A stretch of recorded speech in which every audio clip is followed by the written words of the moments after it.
परमात्मा अर्थात परमात्मा स्वयं की अंतिम अवस्था, चेतना के सर्वोच्च और शुद्धतम अवस्था। ओशो के अनुसार ईश्वर कोई व्यक्तित्व नहीं है, बल्कि ईश्वरत्व का गुण है। रहस्य के रहस्य किताब में उन्होंने स्पष्ट रूप से कहा है, ईश्वर को ध्वनिहीन ध्वनि, निराकार रूप में परिभाषित किया गया है। परमात्मा को पाने के लिए दो मुख्य मार्ग बताए जाते हैं, योग और भक्ति। तो ओशो के पर्सपेक्टिव से इन दोनों में से किसे प्रमुख रखा जाए? सबय सयाने एक मत।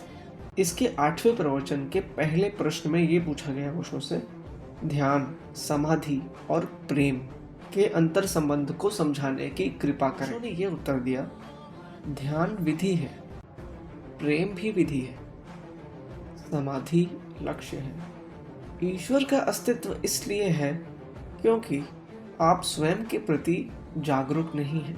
ईश्वर का अस्तित्व इसलिए है क्योंकि आपने अपने केंद्र से कोई संपर्क नहीं बनाया है। जिस क्षण आप स्वयं को जान लेते हैं, ईश्वर नहीं रहता और ईश्वर की कोई आवश्यकता ही नहीं रहती। वे कहते हैं कि वास्तव में वो फ्रेडरिक नीत्शे की एक लाइन है कि ईश्वर मर चुका है।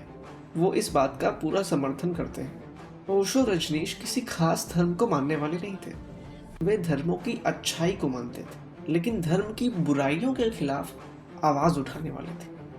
वे मानते थे कि इंसान की खोज और अनुभव ही उसका धर्म है। ओशो ने कहा है कि धर्म लोगों का आध्यात्मिक ज्ञानोदय के बजाय विभाजन का जरिया बना है।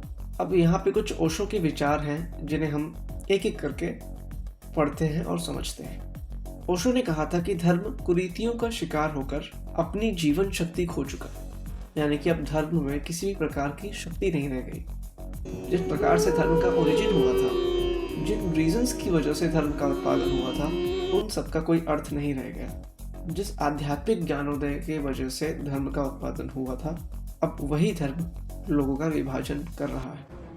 ओशो ने कहा था कि जीवन को कलात्मक ढंग से, सजगता पूर्वक, प्रेमपूर्ण शैली में जीना चाहिए। ओशो ने कहा था कि भरोसा ही ईश्वर है। उन्होंने ये भी कहा है कि भगवान के बारे में सब भूल जाओ, बस भरोसा रखो और तुम जहां कहीं भी हो, परमात्मा तुम्हें ढूंढता हुआ चला आएगा। ओशो ने पूर्वीय दर्शन और फ्रॉयड के मनोविश्लेषण का समन्वय किया। उन्होंने ये भी कहा है कि ईश्वरत्व है और ईश्वर नहीं है। वास्तविकता के प्रति सच्चे होने के लिए ईश्वरत्व शब्द का उपयोग करना सही है, ईश्वर नहीं। जिस क्षण आप ईश्वर कहते हैं, उस शब्द से कई चीजें निकलती हैं। पहला, ईश्वर एक व्यक्ति बन जाता है और ईश्वर कोई व्यक्ति नहीं है।